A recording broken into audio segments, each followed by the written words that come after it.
आकाशवाणी भोपाल से प्रस्तुत हैं प्रादेशिक समाचार।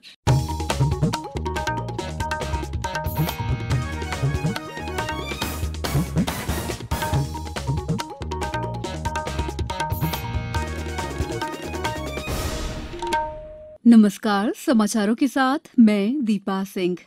पहले मुख्य समाचार। अयोध्या में राम मंदिर निर्माण के लिए भूमि पूजन। प्रधानमंत्री ने कहा, राम मंदिर हमारी शाश्वत आस्था का प्रतीक बनेगा। मुख्यमंत्री शिवराज सिंह चौहान को मिली अस्पताल से छुट्टी। प्रदेश में अब तक 25,000 से ज्यादा लोग हुए स्वस्थ।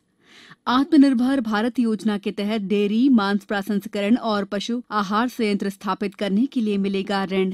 और सिवनी, देवास और धार सहित 33 जिलों में भारी बारिश की संभावना। अब समाचार विस्तार से। प्रधानमंत्री नरेंद्र मोदी ने आज अयोध्या में राम मंदिर निर्माण के लिए भूमि पूजन किया और मंदिर निर्माण की आधारशिला रखी। उन्होंने श्री राम जन्मभूमि मंदिर पर स्मारक डाक टिकट भी जारी किया। इस अवसर पर उन्होंने कहा कि श्री राम दीन दयालु थे और उनका जीवन दीन दुखियों के साथ प्रेम और सहयोग का बर्ताव करने की प्रेरणा देता है। श्री मोदी ने कहा कि राम मंदिर हमारी शाश्वत आस्था का प्रतीक बनेगा। सभी देशवासियों को और विश्व भर में फैले करोड़ों करोड़ों भारत भक्तों को, राम भक्तों को आज के इस पवित्र अवसर पर कोटि कोटि बधाई। कन्याकुमारी से क्षीर भवानी तक, कोटेश्वर से कामाख्या तक, जगन्नाथ से केदारनाथ तक, सोमनाथ से काशी विश्वनाथ समेत शिखर से श्रवण बेलगोला तक, बोध गया से सारनाथ तक, अमृतसर साहब से पटना साहिब तक, अंडमान से अजमेर तक, लक्षद्वीप से लेह तक, आज पूरा भारत राममय है। श्री मोदी ने कहा कि आज पूरा देश भावुक है क्योंकि सदियों का इंतजार समाप्त हो रहा है। करोड़ों लोगों को ये विश्वास ही नहीं हो रहा है कि उनका सपना साकार हो रहा है। आज पूरा भारत भावुक है।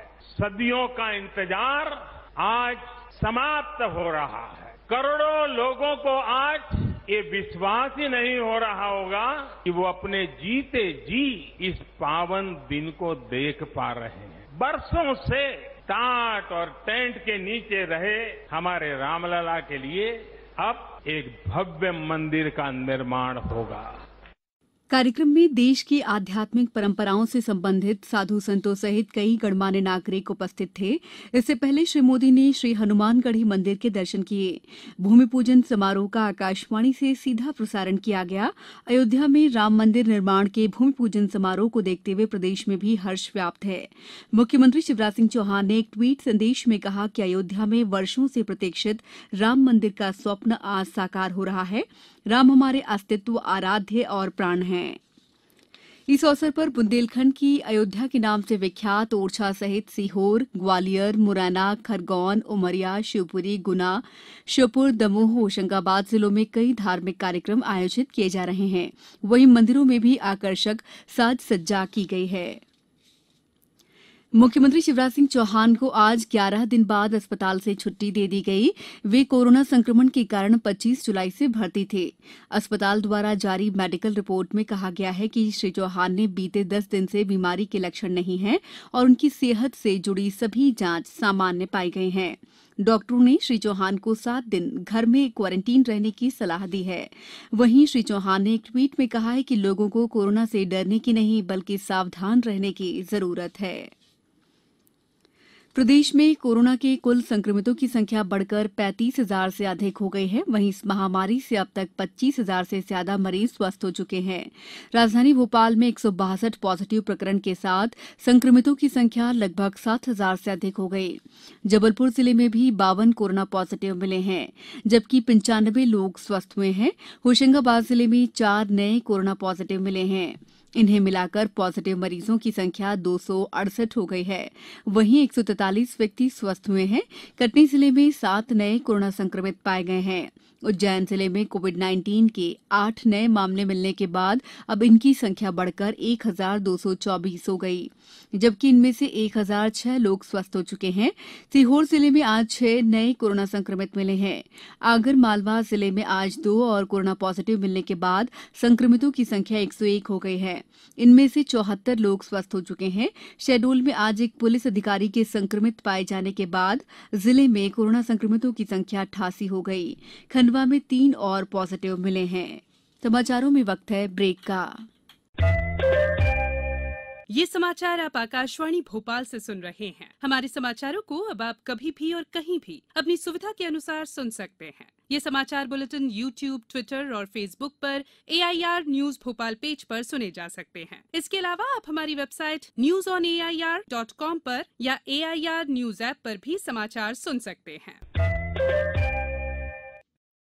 ब्रेक के बाद समाचारों में आपका एक बार फिर स्वागत है। आत्मनिर्भर भारत योजना के तहत डेयरी, मांस प्रसंस्करण और पशु आहार संयंत्र स्थापित करने के लिए बैंक ऋण उपलब्ध कराया जाएगा। न्यूनतम 10 से 25% मार्जिन मनी हितग्राही को देनी होगी। किसान उत्पादक संगठन, सूक्ष्म, लघु और मध्यम उद्योग, निजी कंपनियां और व्यक्तिगत उद्यमी आदि योजना का लाभ उठा सकते हैं। इच्छुक व्यक्ति सिडबी के पोर्टल उद्यमी मित्र पर आवेदन दे सकते हैं। केंद्रीय पशुपालन और डेयरी मंत्रालय द्वारा animal husbandry infrastructure development fund के तहत राज्यों को दिशा निर्देश जारी किए गए हैं।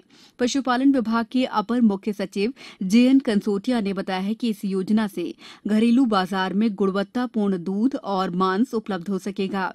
वहीं उत्पादकों को अच्छा बाजार मिलने से उनकी आय में वृद्धि होगी। योजना में पशु आहार भी उचित दामों पर उपलब्ध कराया जाएगा।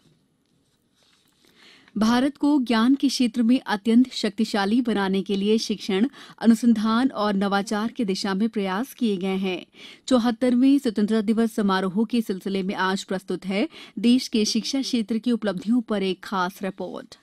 एक नए भारत का निर्माण जहां हर व्यक्ति को गुणवत्तापूर्ण शिक्षा का अवसर मिले, यह केंद्र सरकार का प्राथमिक लक्ष्य है। सभी को गुणवत्तापूर्ण शिक्षा प्रदान करने के लिए हाल ही में एक नई राष्ट्रीय शिक्षा नीति शुरू की गई है। इसका मकसद मौजूदा शिक्षा प्रणाली में व्यापक बदलाव लाना है। यह नई नीति अंतर विषयक अध्ययन पर केंद्रित होगी, जो कि छात्रों के लिए अवसरों के नए द्वार खोलेगी। एक अन्य पहल PM ई-विद्या डिजिटल, ऑनलाइन और ऑन एयर प्लेटफॉर्म के जरिए शिक्षा तक पहुंच सुनिश्चित करेगी। इस पहल से देश भर के 25 करोड़ स्कूल जाने वाले बच्चों को फायदा होगा। प्रतिभावान छात्रों को तैयार करने के लिए एक अनूठी पहल प्रधानमंत्री इनोवेटिव लर्निंग प्रोग्राम ध्रुव की भी शुरुआत की गई है। सरकार ने कक्षा 1 से 12वीं तक हर एक कक्षा के लिए एक टीवी चैनल शुरू करने की भी घोषणा की है। इसमें रेडियो और सामुदायिक रेडियो स्टेशनों का व्यापक उपयोग भी शामिल होगा। छात्रों, शिक्षकों और अभिभावकों के लिए मनोदर्पण नामक एक तंत्र को भी अमल में लाया गया है, जो कि उनके मानसिक और भावनात्मक स्वास्थ्य को बेहतर बनाने में सहायक साबित होगा। भूपेंद्र सिंह, आकाशवाणी समाचार, दिल्ली। बंगाल की खाड़ी में कम दबाव का क्षेत्र बन जाने के बाद प्रदेश के सिवनी, देवास और धार सहित 33 जिलों में आगामी 24 घंटों के दौरान भारी बारिश की संभावना है। मौसम विज्ञान केंद्र के अनुसार बंगाल की खाड़ी में बने सिस्टम के चलते प्रदेश के कम दबाव वाले क्षेत्रों में अगस्त और सितंबर के महीने में राज्य के अधिकतर स्थानों पर सामान्य वर्षा होने की संभावना है। पिछले 24 घंटों के दौरान राजधानी भोपाल सहित प्रदेश के पचमढ़ी, नीमच, रीवा, रायसेन, उज्जैन जिलों में बारिश हुई। अब कुछ समाचार संक्षेप में। स्वतंत्रता दिवस समारोहों की तैयारियों की समीक्षा बैठक कल भोपाल में वीडियो कॉन्फ्रेंसिंग के माध्यम से आयोजित की गई है। चालू शैक्षणिक सत्र में शासकीय और निजी ITI में ऑनलाइन प्रवेश की अंतिम तिथि 31 जुलाई से बढ़ाकर 14 अगस्त कर दी गई है। उज्जैन में पुलिस प्रशिक्षण शाला में चाइल्ड पोर्नोग्राफी और रेप जैसे विषयों पर वेबिनार के माध्यम से 3 दिवसीय प्रशिक्षण कार्यक्रम शुरू हुआ। केंद्रीय संस्कृति मंत्रालय द्वारा स्वतंत्रता दिवस समारोह के तहत 10 से 14 साल तक के बच्चों के लिए राष्ट्रीय स्तर की देशभक्ति कविता प्रतियोगिता का आयोजन किया जा रहा है। इसके लिए 7 अगस्त तक ऑनलाइन आवेदन कर सकते हैं। अंत में मुख्य समाचार एक बार फिर। अयोध्या में राम मंदिर निर्माण के लिए भूमि पूजन। प्रधानमंत्री ने कहा, राम मंदिर हमारी शाश्वत आस्था का प्रतीक बनेगा। मुख्यमंत्री शिवराज सिंह चौहान को मिली अस्पताल से छुट्टी। प्रदेश में अब तक 25,000 से ज्यादा लोग हुए स्वस्थ। आत्मनिर्भर भारत योजना के तहत डेयरी, मांस प्रसंस्करण और पशु आहार संयंत्र स्थापित करने के लिए मिलेगा ऋण। और सिवनी, देवास और धार सहित 33 जिलों में भारी बारिश की संभावना। इस बुलेटिन में बस इतना ही। घर में रहिए, सुरक्षित रहिए और सुनते रहिए आकाशवाणी। नमस्कार।